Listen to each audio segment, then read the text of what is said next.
Welcome to Cultural Hours. I'm your host, Linda Powers. Video montage and about Amma, or Amachi. She's considered the hugging saint.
A small, smiling woman adorned in a white sari, she draws masses with the simplest of gestures, a hug. You report that during a 6-week period, she hugged something like 250,000 people. Yes, that was on the North Indian tour alone. And that at one sitting, there have been 10,000 people who were hugged. Yes, even more than that.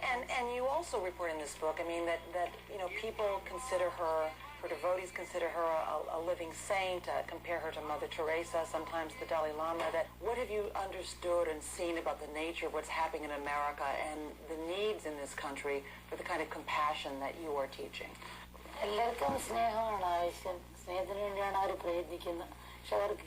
All over the world, people have an intense longing to experience pure love.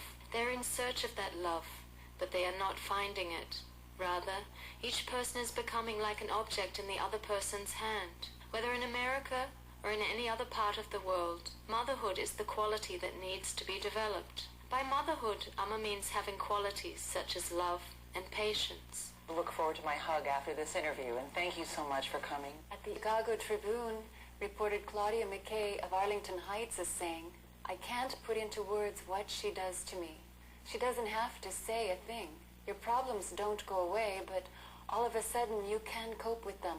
It gives me peace." This hug is an Indian guru who uses her hugs to spread a message of love. Chini Moss. How many hugs do you average per day? 1 or 2? Well, there's nothing average about this woman's hugs. Amma makes no promises. She welcomes all religions. Her hugs are free. Yep. New York, nice. hugging instead of mugging. The Millennium World Peace Conference of Religious and Spiritual Leaders is without doubt one of the most inspiring gatherings ever held here. Instead of all these different gods, maybe there's one God who manifests himself and revealed himself in different ways to different people. What about that?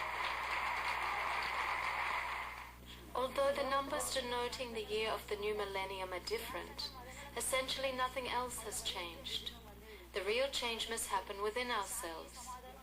Religion is the science of the mind.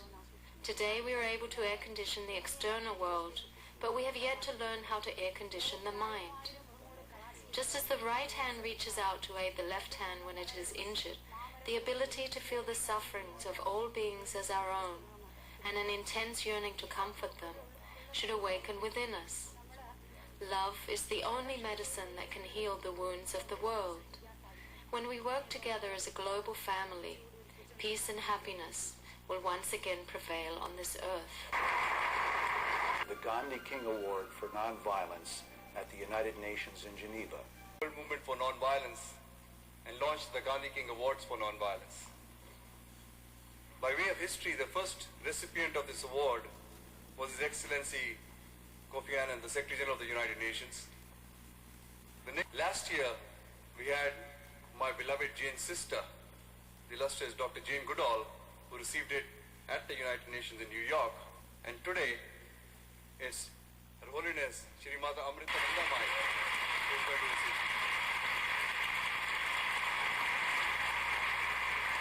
She has defied tradition from the beginning, born to a poor family with a skin darker than those of her brothers and sisters. She was not treated well by her family. She was treated as a servant. But she began to feel the presence of God within her.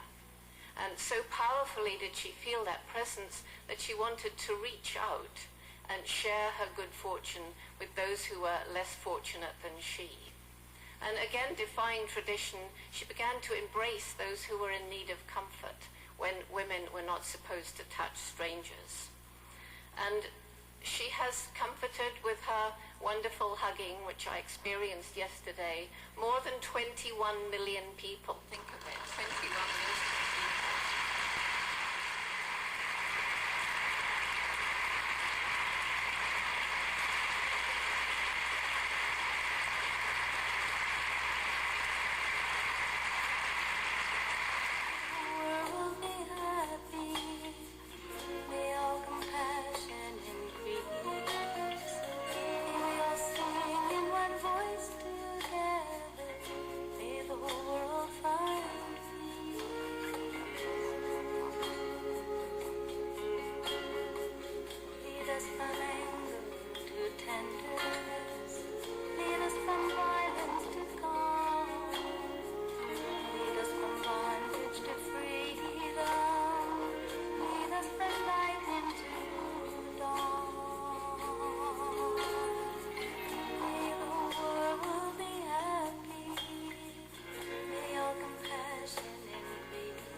A vast network of charitable organizations ranging from schools and hospitals and orphanages and building homes for the poor, too many to mention here.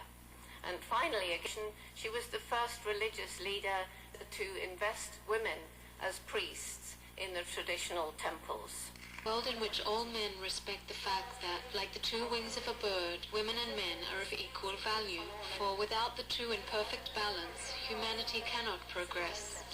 To help restore the harmony between humanity and nature.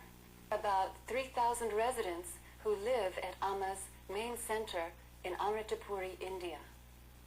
The future plans of us: more charitable hospitals, mobile health clinics, and free legal services for the poor. Children are provided free, nutritious food, accommodation, and schooling, as well as vocational and cultural training. She has so much compassion and so much love. I mean, she's sitting there hours and hours. It is very healing. It's a very, very healing experience. The people waited hours to see her. Even now, many are still waiting for a chance to spend just a moment with her. As a Christian, came all the way from Georgia. Why come all this way? Well, her spirit. He just seems to know what's going on within each person and what they need. My husband and I came when we were engaged and got a hug.